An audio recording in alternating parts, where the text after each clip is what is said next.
In this morning's Health Watch, the shelf life of food. Now, we've talked a lot this week about vitamins and supplements. 2 new studies point out to the risks in taking them. So we've also been looking at the importance of getting a lot of your vitamins and your nutrients from the food that you eat. It's important to know, though, that the food in your pantry and your refrigerator can actually lose its nutritional value over time, even if it doesn't have an expiration date. So here to help us keep those nutrients in our diets is registered dietitian Keri Glassman, who's also a contributing editor to Women's Health magazine. Always nice to have you here with us. Nice to be here. So things that we probably don't think about, we'll start off first. You know, fruits and vegetables we know have a shelf life. We'll get to that. But say your olive oil, that box of tea in your cupboard, those expire technically. You are correct. Olive oil is one thing that I always say do not buy in bulk. Olive oil, we know, is loaded with antioxidants that we know are important for heart health, and they're super powerful nutrients. But after about 6 months, you're going to lose about 40% of those antioxidants. Wow.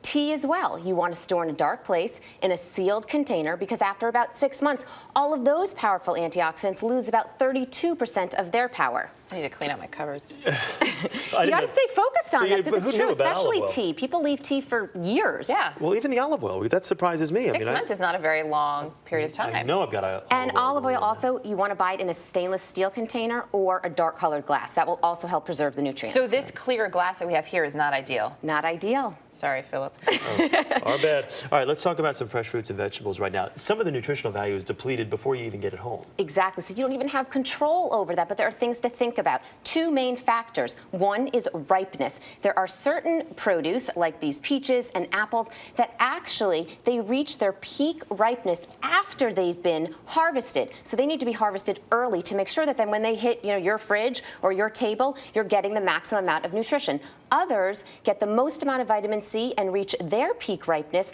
on their host plant, things like the berries and the grapes. So you want to make sure, talk to your produce guy. Ask them, when were these delivered to the store? Find out about that. And also handling. If you didn't want to eat that bruised apple when you were younger, you were not necessarily wrong. Bruising, mechanical harvesting can affect the nutrient value. I like that. I don't like a bruised apple.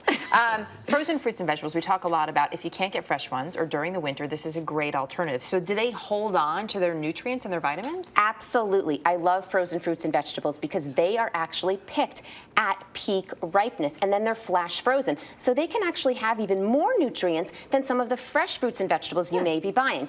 And then canned often gets a bad rap. However, also picked at peak ripeness. The one thing you have to worry about with canned, though, is it may have added salt and sugar. So I do prefer the frozen over the canned. Okay, or just buy without added salt or sugar. Exactly. Look for those varieties. Always read your labels, correct? Exactly. Especially with some fruits here, some of the nutritional value, I guess, it's a little bit off when the fruit is cut, correct? Exactly. So you want to keep your fruit whole in the fridge, so keep it cool, and then keep it whole until you're ready to eat it. We see that this is turning brown. It's not just that it looks unappealing, it actually means it's oxidizing and you're losing a little bit of the nutritional value. Also, don't overcook your fruits and vegetables. That will also deplete the nutrients. Plus, it's also a better deal to buy your fruits whole than to, say, buy cut up melon. It's going to be less expensive to do it that way. Absolutely. And better for you. Yep. Who knew? But most important, we got to get our fruits and vegetables in. Yeah. We just got to get them in. Well, We're not eating enough of them. Keri, When nice hungry, to see you. Thank you. Default, fresh fruits, We're going to fresh have vegetables. a snack.